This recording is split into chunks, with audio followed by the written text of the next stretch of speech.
윤석열 전 국정원 댓글수사팀장의 수사 외압 발언 이후에 전국 경색이 심화되고 있습니다. 민주당은 대통령의 사과와 법무부 장관 등의 퇴진을 요구하면서 대여 공세를 강화하고 있고, 새누리당은 검찰 조직의 하극상을 비판하면서 대응책을 고심하고 있습니다. 취재기자 연결합니다. 김연아 기자. 네, 국회에 나와 있습니다. 민주당의 공세 수위가 갈수록 높아지고 있죠? 네, 그렇습니다. 민주당은 윤석열 전 팀장의 수사 외압 발언에 주목하고 대여 압박의 강도를 높이고 있습니다. 민주당 김한길 대표는 국정원 사건의 진실을 덮고 국민을 속이려는 정권의 집요함이 드러났다면서 박근혜 대통령의 사과와 남재준 국정원장, 황교안 법무부 장관, 조영곤 서울중앙지검장 3사람의 퇴진을 요구했습니다. 또 일부 당 중진들은 대선 공정성 문제를 잇따라 제기했습니다.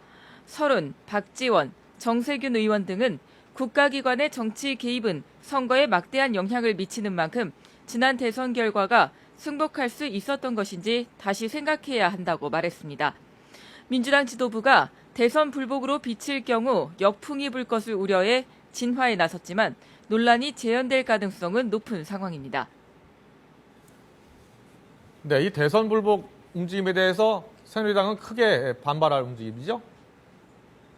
네, 물론입니다. 새누리당 황우여 대표는 오늘 최고 중진회의에서 민주당을 향해 대선 불복 발언을 취소하고 응분의 사과를 하라고 요구했습니다. 황우여 대표는 대선 불복 논란은 백해 무익한 것이고 대통령을 지속적으로 흔드는 것은 도저히 용납할 수 없다며 이같이 말했습니다. 국가기관의 선거 개입 논란에 대해서는 조직이 아닌 개인적 차원의 행동이었다고 선을 긋고 있습니다.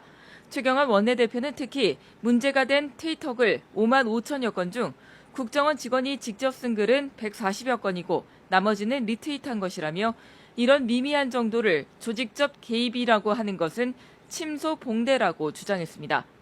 윤석열 파문과 관련해서는 검찰 지휘 절차를 어긴 것이 문제로 조직 기강을 바로잡아야 한다는 입장입니다.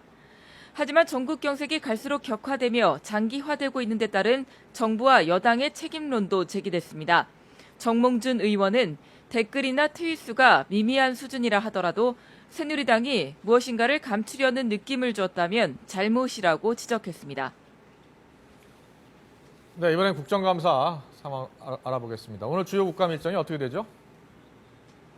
네, 오늘은 5개 상임위에서 공군본부와 한국수출입은행, KBS 등 35개 기관을 대상으로 국정감사가 진행됩니다. 먼저 국방위의 공군본부 감사에서는 차기 전투기 도입과 FX 사업 지연의 책임 소재, 전력 공백 대책 등이 집중 제기될 것으로 보입니다. 기획재정위의 수출입은행 국정감사에서는 개성공단 경협보험금 지급 문제가 도마에 오를 것으로 보이는 가운데 대선 공약이기도 한 선박금융 지원 방안에 대한 상황도 검증할 예정입니다. 또 미래창조과학방송위의 KBS 국감에서는 수신료 인상 문제 등이 쟁점이 될 것으로 보입니다. 지금까지 국회에서 YTN 김연아입니다.